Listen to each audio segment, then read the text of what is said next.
अब देखो, अभी तक आप जहाँ भी जाते हो, किसी ऑफिस में जाइए, रिश्तेदारी में जाइए, तो सब जगह अपने व्यवहारिक बातें आपको सुनने को मिलेंगी।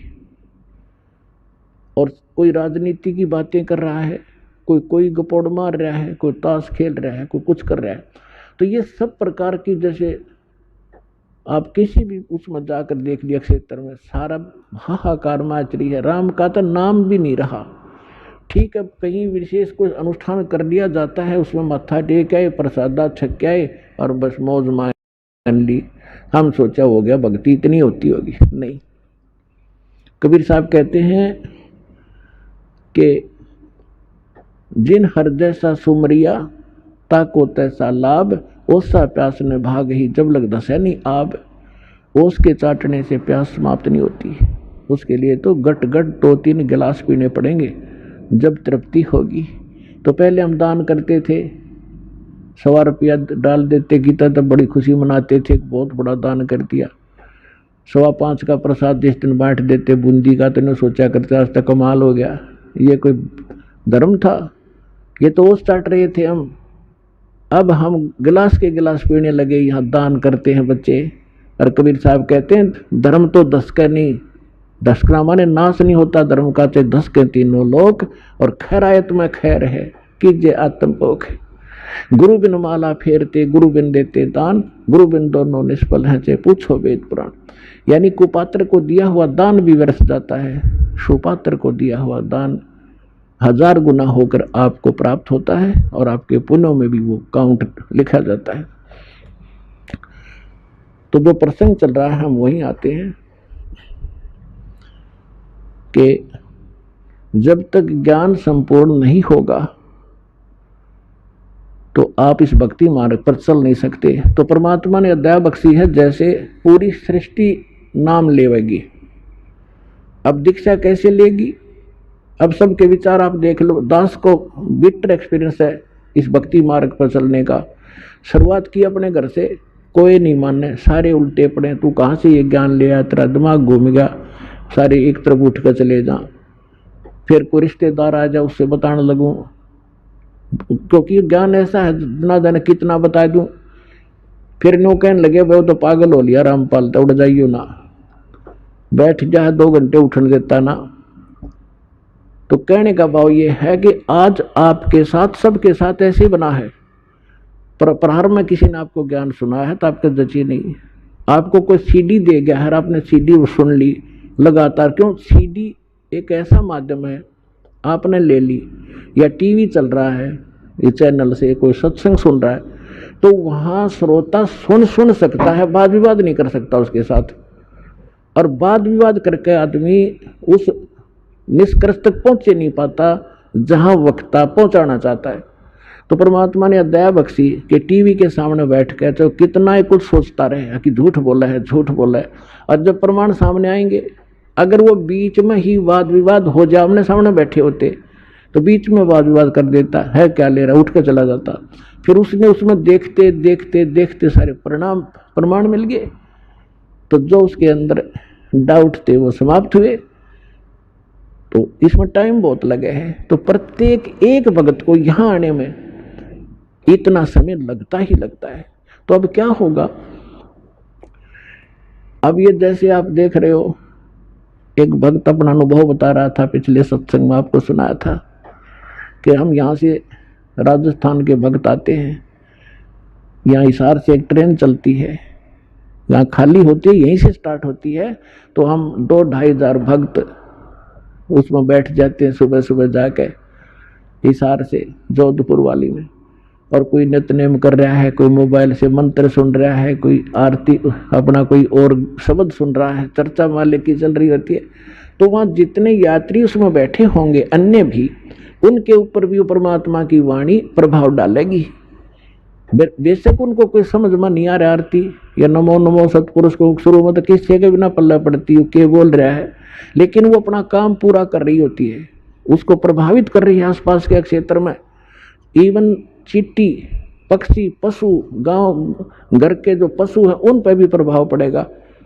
और इस वाणी के सुनते उनको शीघ्र ही, क्योंकि भगत के घर में पशु पक्षी जीव जंतु जो भी होंगे उनका भी उद्धार ही होगा। तो इस वाणी में इतनी शक्ति है, परमात्मा की वाणी के अंदर इतना अफेक्ट है कि इस आत्मा के बहुत से पाप ऐसे होते हैं जो ज्ञान यज्ञ से कटते हैं, और फिर उसके अंदर एक विशेष प्रेरणा बनती है भगवान की तरफ से कि कैसा है नास्तिक को। अब नास्तिक कैसे है? जैसे ये आत्मा पाप कर्मों से मूर्छित पड़ी है। अब जैसे किसी को सर्प डस जाता था, अब उसको एक गारडू होता था, विष उतारने का वो मंत्र सिद्ध कर लेता था। ये आध्यात्मिक जो विज्ञान है ये सबसे उत्तम है। अभी तक आपने देखा होगा कोई झाड़े झूड़े ला दिन छोटा मोटा बुखार उतार देते हैं, तो ये इस तरह की क्रियाएं हैं, लेकिन ये भक्ति ये तो एक अंश मात्र है। और भक्ति जब सत्य साधना आपको मिल जाएगी, किसी चीज की जरूरत नहीं पड़ा आपने, ना झाड़ियाँ की, इस परमात्मा की भक्ति में सारी शक्ति है, सारा कुछ अध्यात्म मार्ग इसमें है। अब जैसे किसी ने कोई मंत्र सिद्ध कर लिया, आपका मंगलाचरण है जो हम आपको देते हैं, सबसे पहले इसको बोला जाता है। ये मंगलाचरण सब मंत्रों का मूल मंत्र है, चाहे किसी झाड़े ला लो, लेकिन आप झाड़ा मत लगाना। इस मंत्र को जाप करने से आपके आसपास कुछ भी नहीं रहेगा, और फिर आपका मंत्र जो दूसरा दे रखा है वो करते रहे। तो कहने का भाव ये है कि इस दास ने इस अध्यात्म मार्ग का बिटर एक्सपीरियंस हुआ, और पहले परमात्मा ने सन 1988 से 1994 तक 6-7 वर्ष इन सभी संतों महंतों महात्माओं की जानकारी दिवाई, इनके सत्संग सुना, इनकी क्रियाएं देखी। आइए अब हम उन श्रद्धालुओं के अनुभव जानते हैं जो जगत गुरु तत्वदर्शी संत रामपाल जी महाराज जी से दीक्षा प्राप्त कर चुके हैं तथा उनके द्वारा बताए गए भक्ति मार्ग पर चल रहे हैं। नमस्कार जी। सत साहिब जी। क्या नाम है बहन जी आपका? मेरा नाम शीतल है। बहन जी आप कहाँ से हैं? मैं दिल्ली रोहिणी से हूँ। बहन जी संत रामपाल जी महाराज से नाम दीक्षा आपने कब ली? मैंने संत रामपाल जी महाराज से गुरु दीक्षा 9 दिसंबर 2018 में ली। बहन जी संत रामपाल जी महाराज से नाम दीक्षा लेने से पहले क्या आप कोई भक्ति साधना भी करती थी? मैं वैसे जैसे आम भगवानों की पूजा करते हैं वैसे करती थी। लक्ष्मी माता जी का व्रत रखती थी, और है ना जब व्रत रखती थी उसी दिन हमारे घर में बहुत कलेश होता था। तो फिर आप संत रामपाल जी महाराज की शरण में कैसे आई? मैं संत रामपाल जी महाराज की शरण में मुझे मतलब कि बहुत ज़्यादा सूजन आने लगी। मेरे भैया ने कहा कि ना हम गुरुजी संत रामपाल जी का नाम ले लो, तो मैंने लिया नहीं। तो मैंने कहा नहीं, वो गुरुजी तो जेल में है, नहीं मैंने नहीं लेना।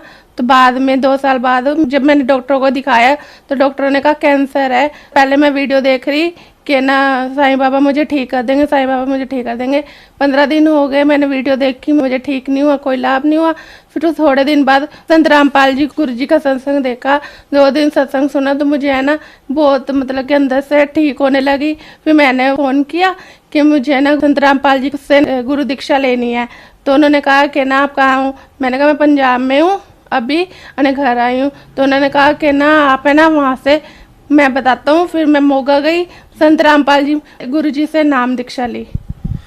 बहन जी आपने बताया कि आपको कैंसर था। हमने सुना है कि जो भी श्रद्धालु संत रामपाल जी महाराज से नाम दीक्षा लेते हैं उन्हें बहुत सारे लाभ प्राप्त होते हैं।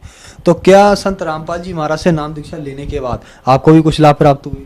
मुझे संत रामपाल जी महाराज से गुरु दीक्षा लेने के बाद बहुत ज़्यादा लाभ हुए। मुझे कैंसर था, और कैंसर मैं देसी दवाइयाँ खा रही थी और पूजा पाठ कर रही थी, मुझे कोई लाभ नहीं मिला। फिर मैं ऑल इंडिया में गई, उन्होंने कहा कि ना आपकी लास्ट स्टेज है, तो आप बचने वाली नहीं, आप 2 दिन की मेहमान हो।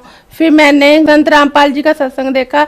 सत्संग देखने के बाद मैंने गुरु दीक्षा ली। संत रामपाल जी महाराज खुद सपने में आए, कह रहे तेरा इलाज मैं करूँगा, और आज मैं ना यहाँ पर खड़ी हूँ। ये मेरी कैंसर की रिपोर्ट्स है, ये देखो आप, मैं कैंसर की मरीज थी। मुझे डॉक्टरों ने 2-4 दिन का कहा था, मैं ठीक हुई हूँ संत रामपाल जी महाराज से गुरु दीक्षा लेने के बाद। जिस टाइम मुझे कैंसर था मेरी फोटो में देख सकते हो, और अब भी मुझे देख सकते हो। बहन जी संत रामपाल जी महाराज से नाम दीक्षा लेने के बाद आपका कैंसर ठीक हुआ और भी लाभ आपको प्राप्त हुए। तो बहुत सारे श्रद्धालु आज आपको देख रहे हैं जो किसी न किसी बीमारी से, आपको तो बहुत भयंकर बीमारी थी कैंसर, तो वो लोग क्या संत रामपाल जी महाराज से नाम दीक्षा लेने के बाद ठीक हो सकते हैं? हाँ जी बिल्कुल हो सकते हैं वो ठीक। उनको जो भी बीमारी हो वो संत रामपाल जी महाराज की शरण में जाएं और गुरु दीक्षा लें और ठीक होंगे, पक्का होंगे। बहन जी, संत रामपाल जी महाराज की शरण में कैसे जा सकती हैं? टीवी पे सत्संग आता है और नीचे पट्टी पे फ़ोन नंबर लिखे होते हैं और आप उनको फ़ोन करके पूछ सकते हो कि नाम दीक्षा कैसे लेंगे, वो सब आपको बता देंगे। संत रामपाल जी महाराज से गुरु दीक्षा लेके अपने सारे रोग, अपने सारे कष्ट मिटा सकते हैं। मैं जीता जागता उदाहरण आपके पास खड़ी हूँ। मैं संत रामपाल जी महाराज से गुरु दीक्षा लेने के बाद मेरा कैंसर ठीक हो गया और आज मैं बची हुई हूँ। धन्यवाद बहन जी। सच साहब।